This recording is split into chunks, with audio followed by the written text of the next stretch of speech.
One word to sum up all of the archery season. Epic. Frustrating. Successful. Beats roofing. Okay, go ahead. All right, we're back.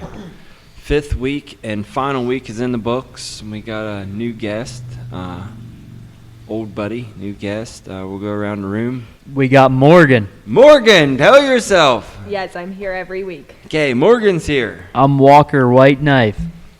I'm the old bear attack Ben. And I'm Devin. Devin. Delmar.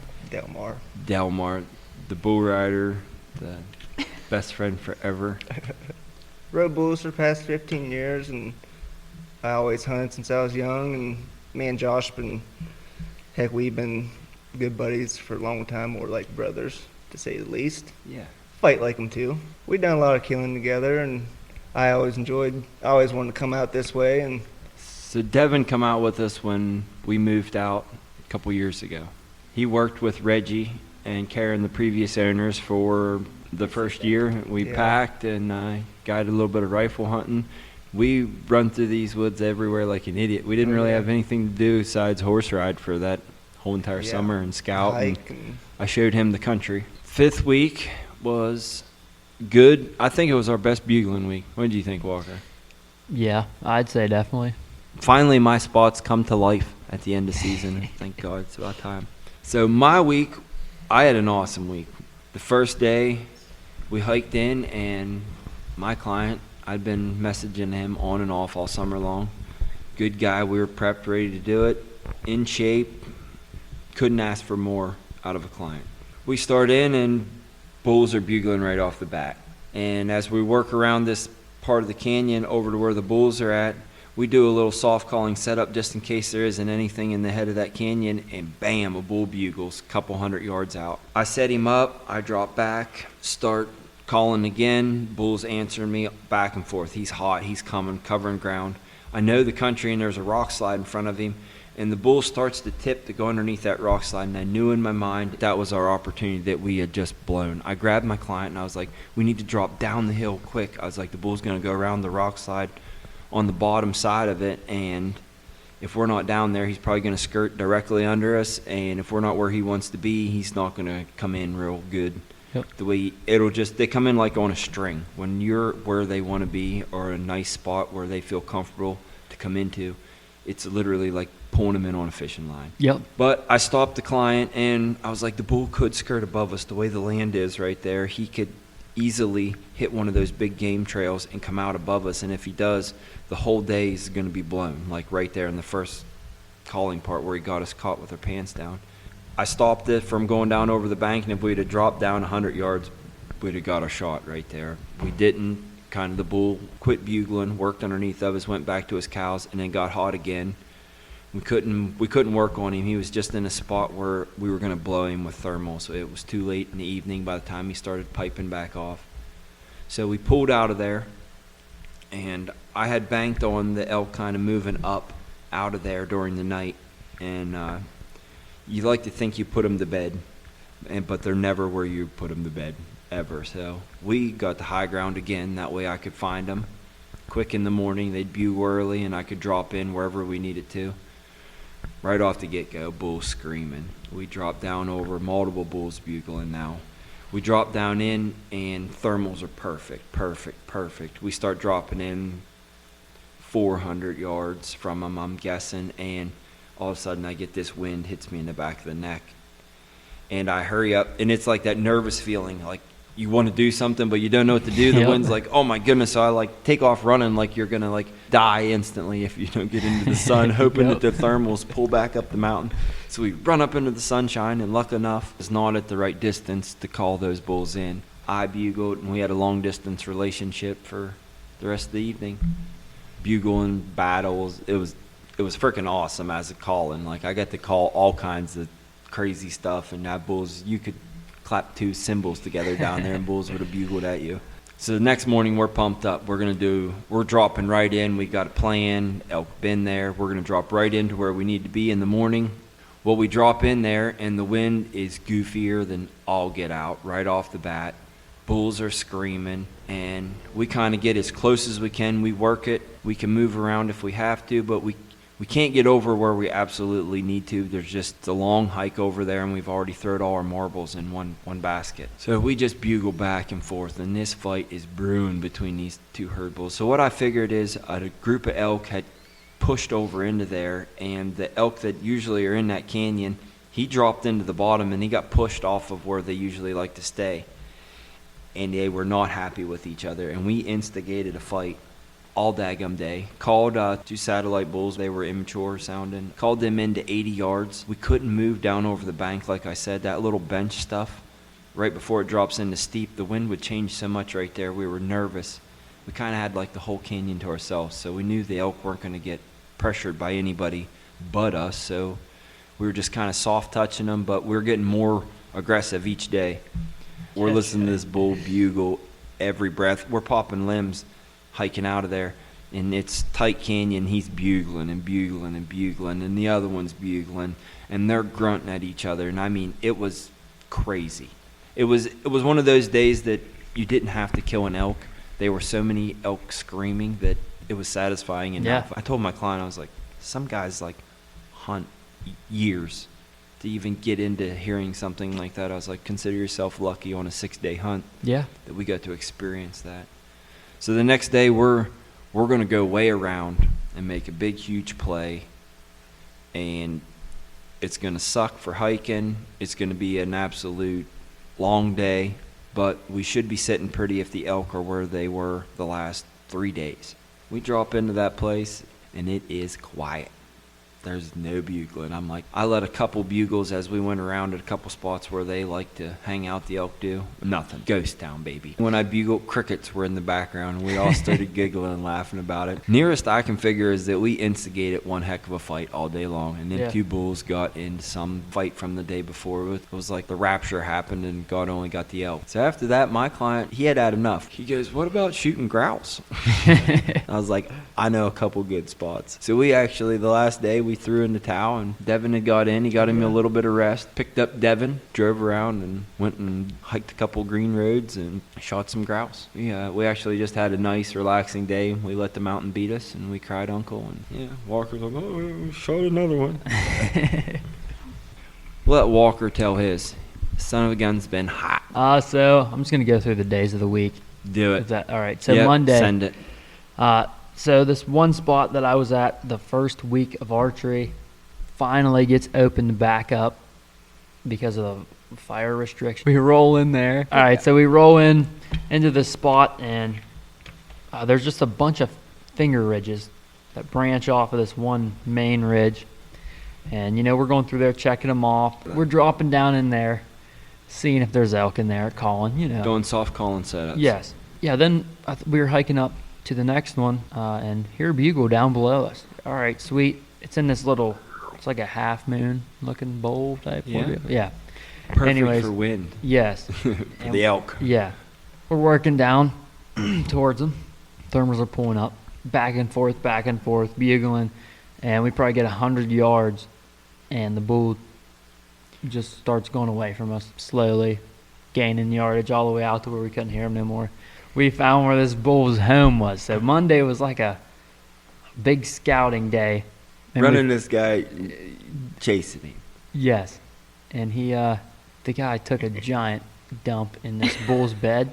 Please But- tell me he did dig a little hole for He the did. He said, I paper." dug a cat hole. Oh, that was nice. But right off the bat, it was, these two are rivals now. Yeah. this- Oh, yeah. They're after each other. Yeah, so he's pooping in his bed.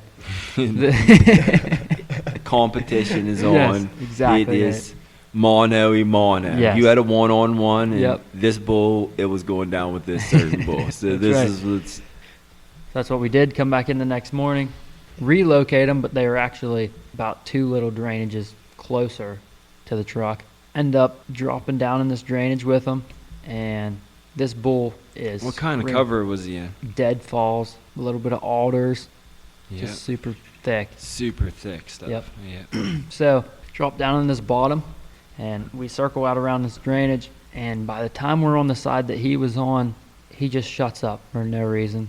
I was like, I don't think he's seen us. I don't think he smelled us. What was your distance at that point, you think? I think we were 150 yards from him. Probably listening to you. Yeah. because I didn't know if he spooked or not. Yeah. So close the distance a little bit more, probably go 75 more yards. And Yeah. this time it's lunchtime. We're both whooped. So I was like, let's just sit down. We'll eat and we'll just listen. Then we start hearing this, but it's getting closer to us. So I don't know what it was, to be honest. I don't know if maybe it was a Yeti. It was a Yeti.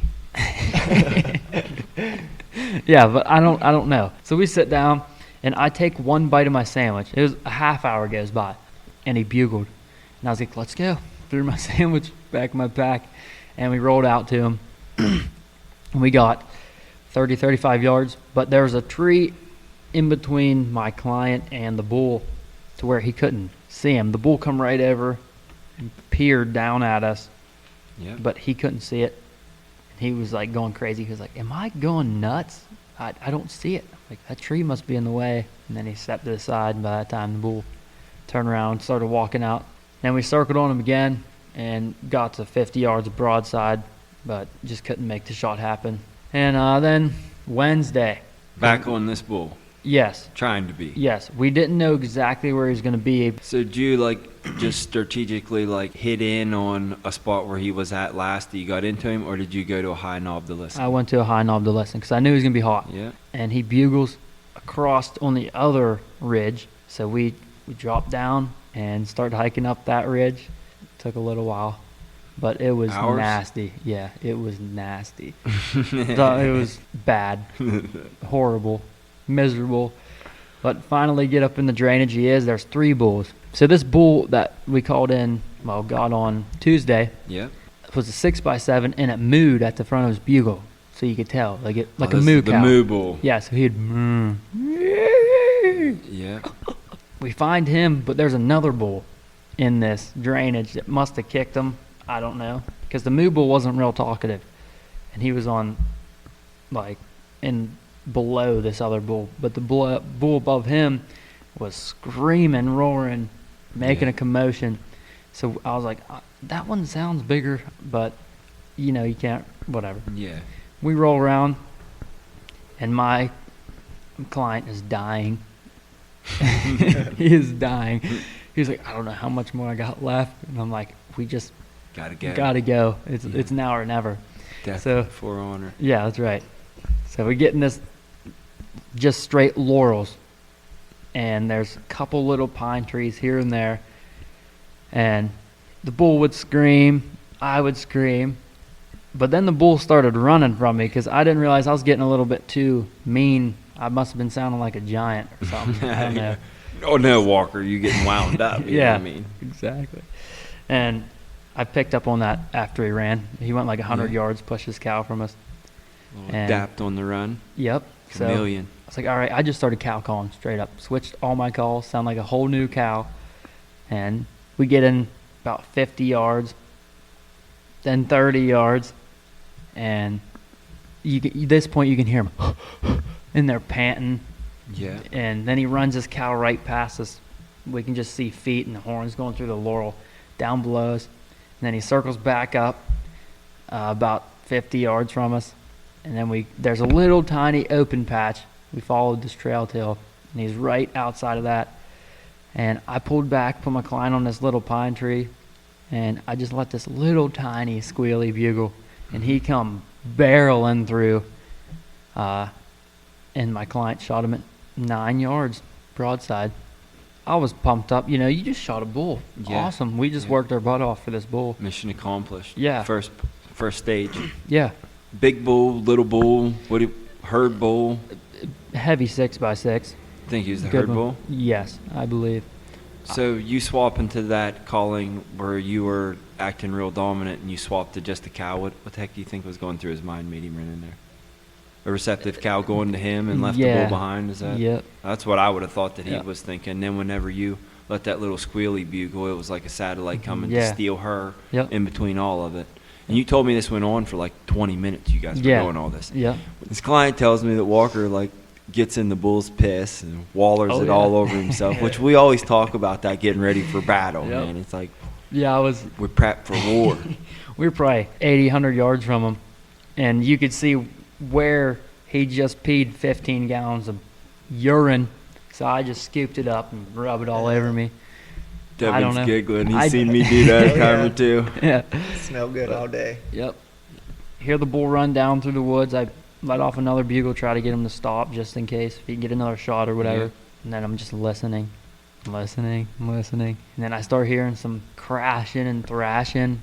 Maybe that's him. I'm pretty sure he's down. So Yeah. I walk up to my client. Good, bad, how was the shot? And he's like, I'm pretty sure I smoked him. I watched my luminol. He said, if anything, I'm just a touch back and maybe a touch high. And the cows are still running all around us. You're in the everywhere. middle of it. Yeah. So we Elk sit orgy. down. Yeah. Yep. So we give it 2 hours. Replay the scenario. Where was he standing? No blood, no arrow. We get out to about the 70-yard mark, 60-yard mark to find a spot of blood about the size of a quarter, and then it just starts spraying everywhere. Like, all right, sweet. My pack's all the way on the other ridge. Uh-oh. Dropped your Well, bag. not that far. On the other side of this drainage, I dropped my pack. Golden rule. Yeah. Ah. But I didn't care. Okay. Whatever. So we found really good blood, and I was like, I'm pretty sure he died in these deadfalls because all the crashing sound like them deadfall stabs. Yep. But blood keeps going. I mean, he's bleeding like a stuck hog. Track him to about 400-yard mark. He's going out. He gained elevation. When they cross the 400-yard mark, Trouble. trouble. Big time. Big Yeah. time. He runs straight downhill first, obviously, and then he kind of started side hilling, slight downhill, and then once he got through the deadfalls, he cut straight up over on top of this point, and that's where we end up losing blood. There's still bulls bugling over because we pushed them bulls to the next little drainage. When in doubt, back out. That's what they say. Yep. Come back the next day. It works out because there's a road all the way to the top of this other ridge, so we can just drop right down in on this. We don't have to walk up in there again. Yeah. All right. So now you guys come back to the lodge, and Yep. it's Still no arrow. Yeah. no arrow. Have our track lines. Dude shooting a heavy setup, wasn't he? Yeah, he was shooting 74 pounds, 510 grain arrow, I believe. Montec G5. Yep. Legit setup. Yeah. No set joke. up for shooting elk. I Yes. mean, we went over it like at night. We sat down at the table well after dinner and looked at pictures, track lines, discussed where we thought the bull might go, blood color, and I thought a big muscle. That was my opinion, was a big muscle Yeah. going into it. Neck or ham. We tracked this bull for, I think, 6 or 7 hours, and we get to the 1.5 mile mark, how far this bull has ran. Just bleeding, steady blood, and then he beds down finally on this little bench real thick. And he's No got- bump in this bull. No. That's the first thing someone's going to think of when you say that you tracked this animal 1.5 miles and he's not dead pumping blood. Yeah. No bump in him. Nope. We did not bump this bull at all. Okay. Show up to his bed where he was. I think he just laid down for the night, I would say. Yeah. And just blood everywhere. Huge puddles of blood. Just crazy. In my head, it seemed like he was struggling, and it was like his do or die. If he died there, it was over. But if he did not die, he was fine. That's what it seemed like to me. Yeah. Because it seemed like he was going in like them. Whenever The old shoot it- Western movie, if you make sure through the night. yeah. But it seemed like he was doing that death wobble circle thing. Yeah. Just huge puddles of blood, and then it looked like he'd fall down, get back up and stand there, and more blood. But tracked it out of there and got to a deadfall, and he couldn't jump over it. You could see where he had blood smeared on it, and then where he fell down and went down the deadfall a little bit, tried to jump it again, didn't make it. And then he went downhill 100 yards, and then the blood just started going down about size of your pinky nail and getting spaced out about 50, 80 yards. And then we could track him by his spit. He was coughing blood up. Yeah. So that was my muscle group, that pretty much shoots that theory, because now it's got to be somewhere into his lungs. I mean, he's Yeah. got to be coughing up. Yeah. I mean, it has to be. Now we're all scratching our heads now big time because he isn't at the spot where he should be dead. Yeah. It was like by the time we got to this point, we knew what he was going to do at every spot. So it got easier to track him. It's like, oh, he's going to do this. By the way, he's Yeah. done it the last mile. Yeah. So we lose blood again. Your eyes are getting tired, Yeah. and you're just whooped.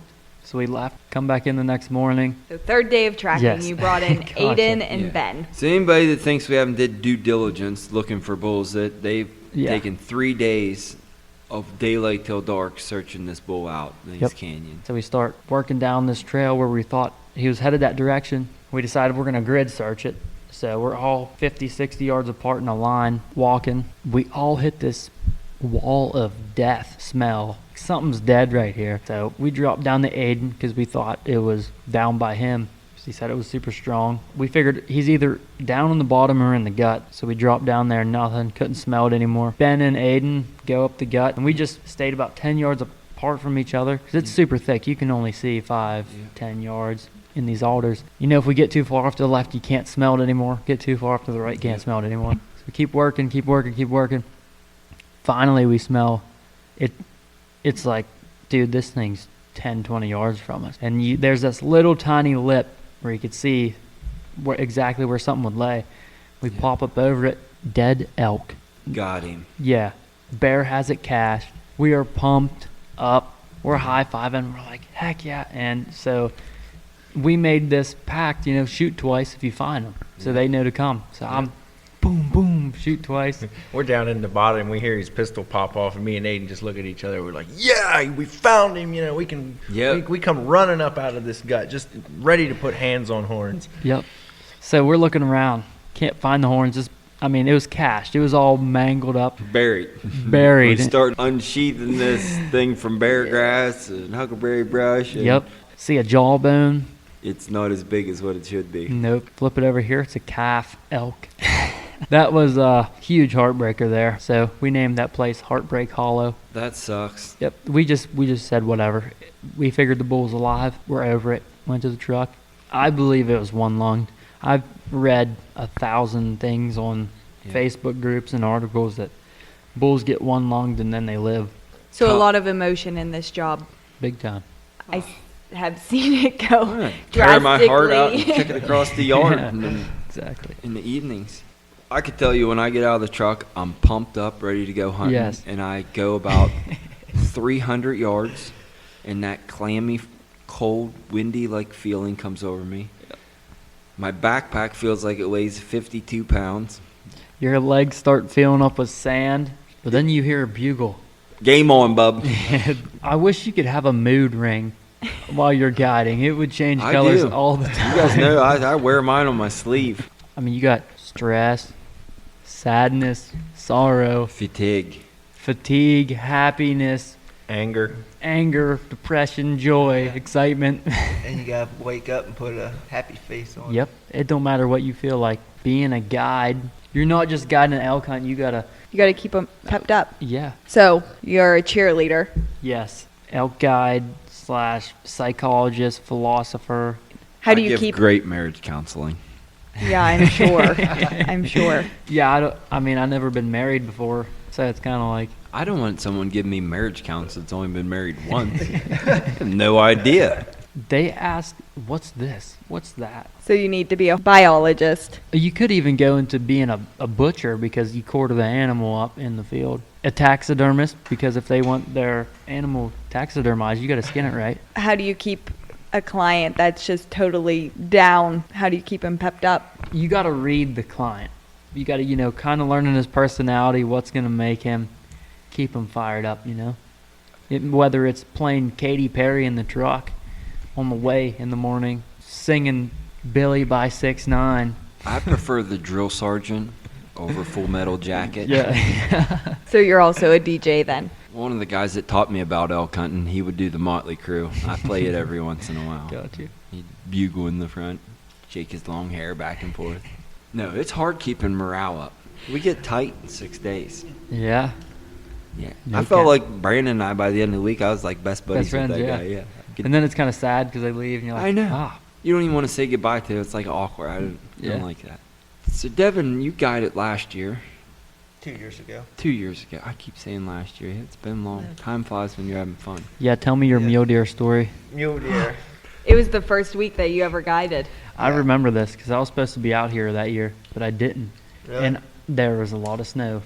Now we hiked up there that morning, and we hiked for a few hours, and it took us forever because he was struggling, and every time. Florida boy. Yeah, oh yeah. Every time Never I saw done- snow. Never saw snow. First time seeing snow, and he never walked up a hill or a mountain or nothing. Flat ground. I mean, we may be 100 yards from the truck, and he's back there. He's like, I can't do it. It took us a while to get to where we was going. He was struggling, and we get to our spot, and I'm like, well, we'll sit here and we'll glass this up for a while. There's probably a good foot and a half of snow on the ground, and so we're sitting there, we're glassing, we glass up some mule deer. We were looking, and there was some doe, and there was a buck. The mule deer's about 600 yards at this time. Yeah, do you have a long gun? No. Negative. Okay. Ghost Negative. Rider. He had a 300 Ultra Mag. We're glassing, and Josh gave me a spotting scope. So our goal playing was we was going to go to the top of the mountain that day. Well, we just stayed where we was, and we seen that buck, and it was like 600 yards.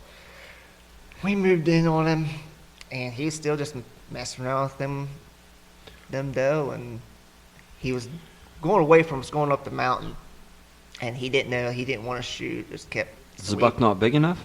Yeah, he was big enough. He just didn't know. He wasn't sure. It started to get late. He didn't have hunting clothes that you should. Like the hunting clothing he had was like frozen solid. Like Briar Carhartt pants. Yeah, and like they were froze solid. It was getting late. We had about maybe 2 hours before it was getting dark. And sure enough, that buck popped right back out where he was. We go back up. We run up there. We leave our packs down there. We run up. Your packs? We left our packs. Jeez, a lot of this going Yeah, on. we left our packs at the rock. We run up there. The boy can't see him. I'm like, he's right there. He's facing us, walking right at us. He goes to turn. He's like, I'm on him. He's all set up, ready. And he shoots, and this buck just starts walking backwards. And I'm like, shoot him again. Circus animal. And I said, shoot him again. He puts another one in him. That time, he falls. And he just started rolling down the mountain. I'm like, shoot him again. And he's like, My goodness. yeah. I'm like, dude, because I didn't know where he hit. I'm like, dude, put another one in him. I've hunted with Devin for a long time, and he's always like this. Well, I Shoot heard- him again, shoot him. I heard you too. Shoot that mother. But yeah. And he looked at me. After that, he looked at me. He's like, I don't got no more bullets. I'm like, what do you mean you ain't got no more bullets? So I hope he's dead. It was actually nice because where we shot that buck, me and Josh killed a bear in archery season with a client. So it was, I mean, You knew those. I knew the scenario. I knew exactly how to get in there and do it. And There's a couple game trails that go around there that if you don't hit them, life is miserable packing out of there. I text Josh, you got muley down. So this time, like, I knew I had to get over there to the animal before it got dark. We get going, we get packed up, and it took us a little bit to get over there. Plus, there's a foot and a half of snow on the ground. Get over there, we find the buck. It's getting dark, and it was cold, and I just knew I just had to get it done. So I corded him all up, put him in bags. I ended up putting Devin's not a big man.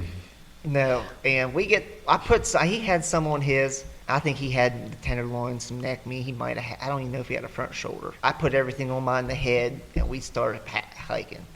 And he's wanting to walk straight down. Where we Bad idea. Where we was at, he's like, can't we just walk straight down this valley? I'm like, to the bottom. I'm like, dude, I said, there's no way we can do that. I said, we got to go the same way we come, hit the trail. The knowns suck. Yep. He was worried to death about getting back. Like, he was like, well, what if we don't get back? Or like, at this point, he was worried. I was like, dude, the trail's right there. Like, I knew, like, we weren't far. Like, I said, they know we're up here. I said, we're good. And just trying to keep him calm. And then he was cold. His gloves were frozen, wet. Took my gloves off my hands, give them to him, and he kept falling. He kept losing meat out of his pack. So I said, I can't do it, dude. He goes, I cannot do it. I said, dude, you got to. You ain't got no choice. The truck's not coming to Yeah. us. Like, we got to get off this mountain, period. I said, you can't. And I kept telling him, it's going to be all right. I just stayed calm. I'm like, dude, it's going to be good. We're fine. Just come on. Trail's right up here. And so I had that whole deer on my back. Broken back. We sat for a minute, regrouped. I'm just like, heck with it. It's easy now. I got the hard part done. Josh and Morgan was at the bottom waiting for us. It was epic. It was fun. He slept in the next day. About killed him off. After midnight pack outs. Those will bond you together. I mean, you and that guy that you're like linked together now. His first mule deer out west. Yeah. I'm sure Yeah. he tells that story. What friend do you think you'll have forever now? Out of Uh, all the clients, even last year, all the clients. Definitely second week this year. The Pittsburgh boys. Talk to them all the time. Yep, every day. Brothers in arms. I'm actually supposed to go to. They're having a Steeler football game watching party when I get back. We killed an elk with him. Yeah. I'm bringing him back as European mount. We're gonna eat his elk, have a little party, watch some football. Well, I have a lot of them. Some of the guys that I've been lifelong friends with because of guiding and hunting with them are a group that's coming from Virginia. My old buddy Lee will be out this year. Usually comes archery hunting. We stuck one of the biggest bulls I've ever called in. Him and I did. That was his bull of a lifetime.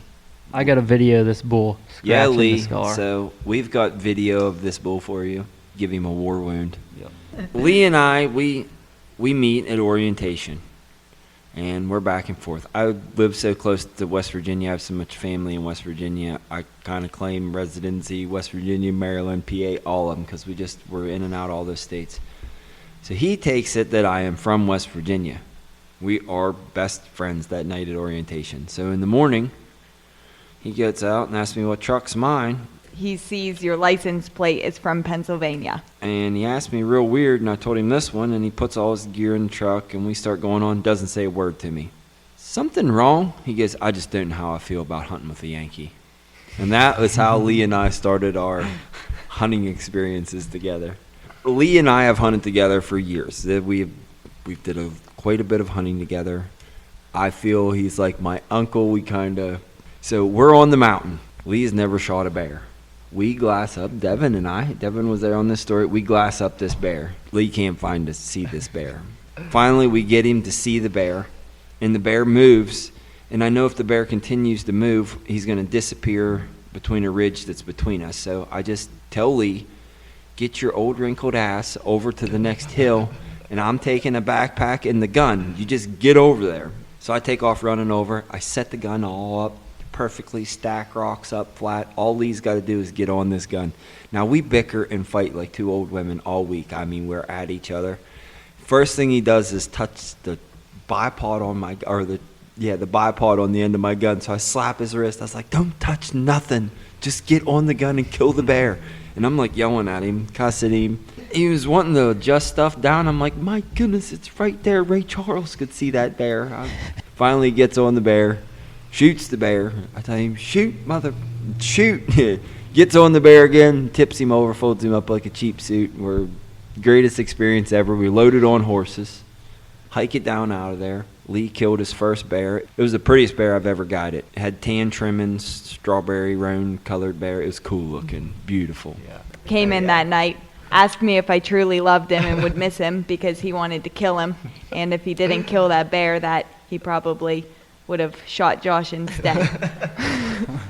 But the poor guy comes out every year and loves to hunt with Josh, and we love to see all of them. Jim Webley guided Justin, and they shoot a bear with a rifle. They break this bear's back at long range. Justin's another person in this group. Yeah, it's a son-in-law. So we get called in, the cavalry gets called in. So we're all guiding the same group of guys. So if someone shoots something, everybody comes and tries to share in on that experience. So we're all pile up, and we drive up the mountain, and it's spotting scopes set up. Everybody's hanging out, looking down in there, and we got Webley and Justin. They're down in the crap. They've crawled through rock ledges. Yeah. It's nasty. I bail out with a backpack, take off down over there. They're not going to have all the fun. I go down through the rock ledges. We get down in there, and this bear is in regen pine that is so thick you can't see. And we didn't really need any help when we were down in there. And Devin's chomping at the bit. He can't take it. He's up there. He's like, is everything okay? Is everything all right on the radio? We're like, yeah, man, we're good. He's like, do you need help? And we're like, I think we got everything covered. And finally, Jim Webley gets on the radio, and he's like, yep, come on down. This is after we have everything worked up on the ground. Oh, We're yeah. sitting around hanging out at this point in time. Everybody's standing in the rain, worried to death about us. Here comes Devin down off the mountain. Like it sucked to come off of. You have to It climb was- through rock ledges, rock like slides. for real climbing. I get down there, and y'all already have it all packed up. You guys are ready to put it on your backs. I said, like, oh, we just wanted you to come down here. I'm like, Y'all made me walk down here for that. So they had, well, Justin had his pack, and I was going to pack that for him. I said, heck, I'll pack that. He's like, oh, no. He wanted to pack it. He killed it. And it was dark by that time, by the time we got out. And Yeah, so real cool. So I've taken the grandfather, the son-in-law, and now I'm taking the grandson hunting. I hope he tags out. remember me and Carl was Uncle Carl. We have not told any stories about Uncle Carl Oh, on here. this is a good one. So let's we- go back. Carl is the trainer. He would take the new guides out and give them a bunch of scenarios, come back, give us honest feedback of what all they're doing wrong, what they're doing right. So we don't tell any of the guides this at first. We just put them with Carl, and that's their client for the week. Listen, Carl's hardcore. Any story that ever gets told about Carl, keep in mind this is the dude that slept in the tree all night to kill a bear. Just keep that in your mind. That he did. Dude's I BA. took him there myself. Yeah, and this bear come 18 yards eating on a carcass that was there, cow carcass. They were fighting thermals. You can't get into there because you'd have to hell hike around, and it would be totally pointless. You couldn't do it, and they could not get above them the way the bears were kept coming in and out and staging up before they got to the carcass. They were winding them every time. So Carl put him a tree stand up, and crawled up in it. Crazy sucker. So he just figured he's gonna stay there. Took him back there, got him settled in, and I left.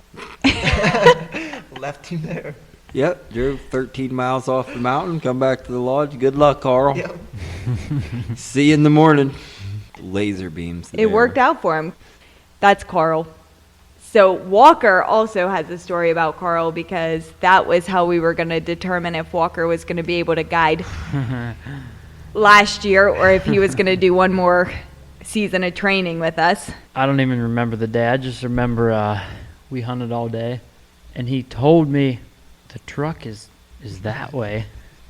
That's because that old GPS you got. That's Oh, what yeah. I thought. I was like, dude, like we argued for probably 5 or 10 minutes, and I pulled up my Onyx. I was like, the truck is right there, and he was like, blah blah blah blah. And I was like, Carl, just trust me. Please. He was like, whatever. I was like, follow me, whatever. And as we're walking to the truck, he's cussing me, just feeding into it.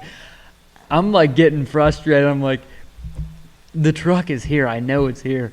And he's just going off on me. And then we come up over the hill. Lo and behold, there's the truck. And he's like, oh, wow, you were right. Yeah. Yeah, we downloaded Onyx on his phone right after that. Meanwhile, the whole time Carl knew that Walker was right. Yeah. He just had to be a pain in the butt client to see if Walker could handle stuff under stress, or if he was going to turn around and start yelling at Carl, which would not have been the appropriate thing to do. He played it really good, actually. I was like, He done that to me. Oh, Carl. When you call a bull into that guy, game's over for the bull at that point in time. Kill The him. guy will turn into a complete killer. So, Ben, you have now shadowed everyone. How was it? Yep, everybody generally hunts the same. I mean, everybody has their own personal touch they put on it, but the team is hunting with the same methods as all the other members, and It seems to be working. yeah. yep. It's a little unorthodox sometimes what we do, which we don't talk about everything we do on here, but it's working. Yep. It is definitely working. So I put all the stats together for that honest opportunity percentage, and we were at an honest opportunity rating I of just wanna 79%. 79%. Overall, from week 1 to week 5, we had 4 kills, 4 wounded, and 19 bulls called in to 35 yards or less. I'll upload these stats to Facebook and stuff, that way everyone can see them. And none of this is made up. This is from the clients' stories, is how I took these into consideration, and I don't count anything There's no over guide. 35 yards. So now that archery's all wrapped up for this year, let's just go over some of the stuff that clients need to think about and start practicing now. That way they're prepared. I was just going to say, do not rush shots. It's hard. Yeah. Target panic's a real thing, even on an animal. Yep. Guys pull extreme poundages. If you cannot draw that bow back completely smooth and release it down completely smooth, keep backing the poundage down until you can do that with minimum movement.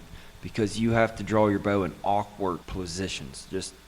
And then sometimes it might be where you have to let it down super, super slow so you don't get it blown right away. And if you're pulling gorilla limbs and the bow sucks you back through it as you're letting it down and trying to draw it back up, doing the old above your arm shake, it's not good.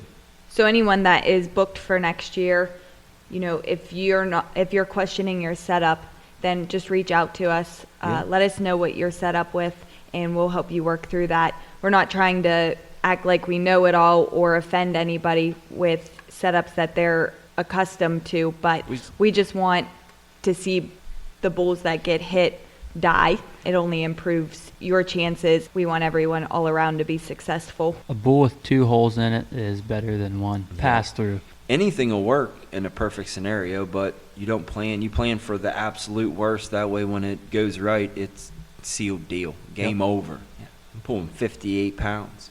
I shot right through.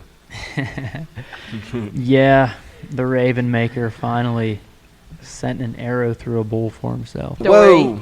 Everyone knows because of the post I was on giving Instagram. subtle hints. No, you weren't.